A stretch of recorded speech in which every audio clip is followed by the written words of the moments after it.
अगर जरा सोचो, एक ऐसा गांव जहां तापमान -71.2 डिग्री सेल्सियस तक गिर जाता है। यहां पर यदि आपने थोड़ा सा भी ज्यादा बाहर बिताया तो शरीर पर फ्रॉस्ट बाइट हो सकता है, सिंक होल हो सकते हैं या फिर जान भी जा सकती है। फ्रॉस्ट बाइट सिर्फ 15 मिनट से थोड़ा ज्यादा बाहर रहने पर मेरी नाक पूरी तरह से सफेद पड़ गई। अगर मैं 5 मिनट और बाहर रुक जाता तो मेरी नाक पर परमानेंट टिश्यू डैमेज हो जाता। जब हम बाहर सांस लेते हैं तो ऐसा लगता है जैसे सूखी घास की सरसराहट सुनाई दे रही हो।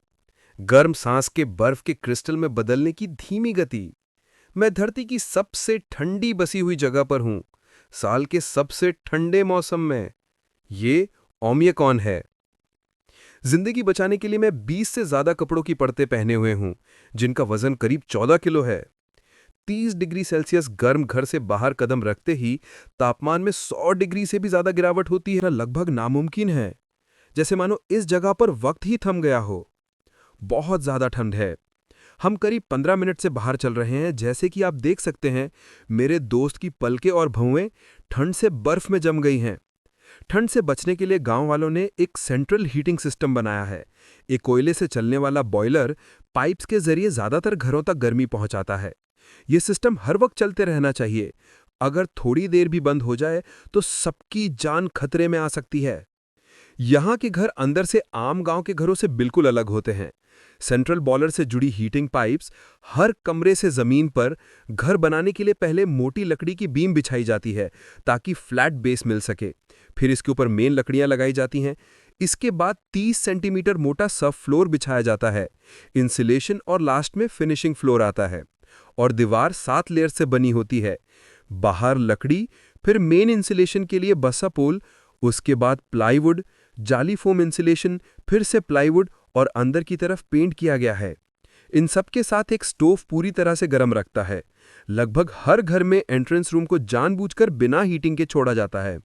हम अपने घर के सामने वाले कमरे में सब कुछ फ्रीज करके रखते हैं। यहाँ मैंने दूध और मीट फ्रीज करके रखा है।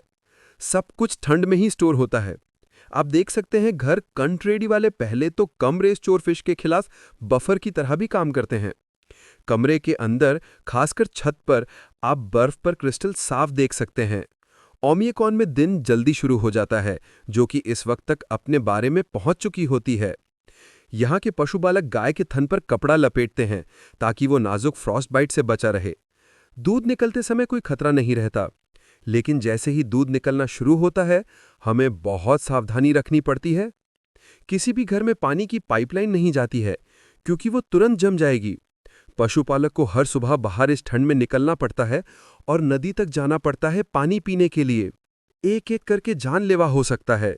इनके बाल कुछ ही सेकंड्स में बर्फ से जम जाते हैं। नदी का ये हिस्सा जमा नहीं है, क्योंकि यहाँ बाहर से सीधा ताज़ा पानी आता है। जमीन के नीचे से निकलने वाला स्प्रिंग वाटर भी इसी नदी से मिलता है, और यही हिस्सा बर्फ से नहीं जमता। फिर अचानक मेरा पूरा चेहरा सुन्न हो गया। गाल की मसल बिल्कुल नहीं हिल रही थी।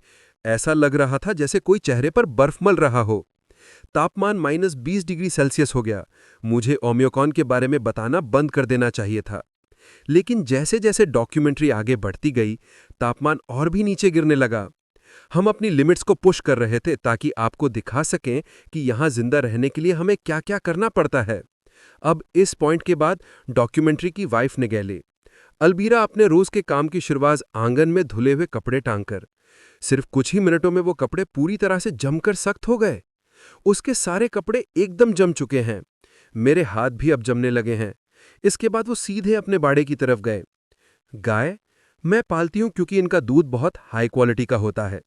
जैसा कि आप देख सकते हैं, छत पर कुछ बर्फ और बर्फ के क्रिस्टल जमा हुए हैं, लेकिन अंदर का माहौल फिर भी गर्म है। दीवारों के किनारे भी बर्फ से ढके हुए हैं। छत से कुछ बूंदें टपक रही हैं जो अंदर हम देखेंगे।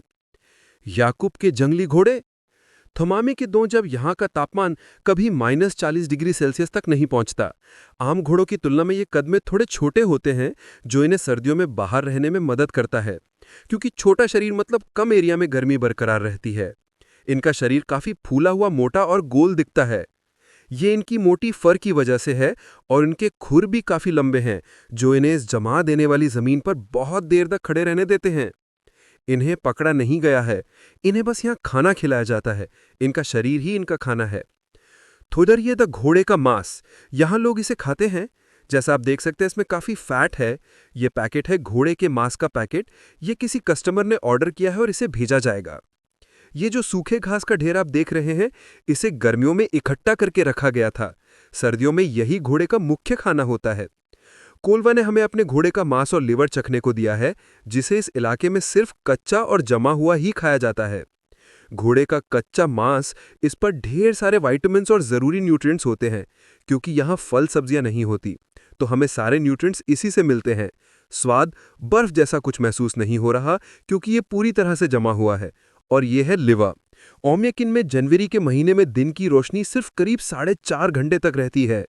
अभी दोपहर के 3 बजे हैं। अंधेरा छा रहा है और हम आज का दिन यहीं खत्म कर रहे हैं।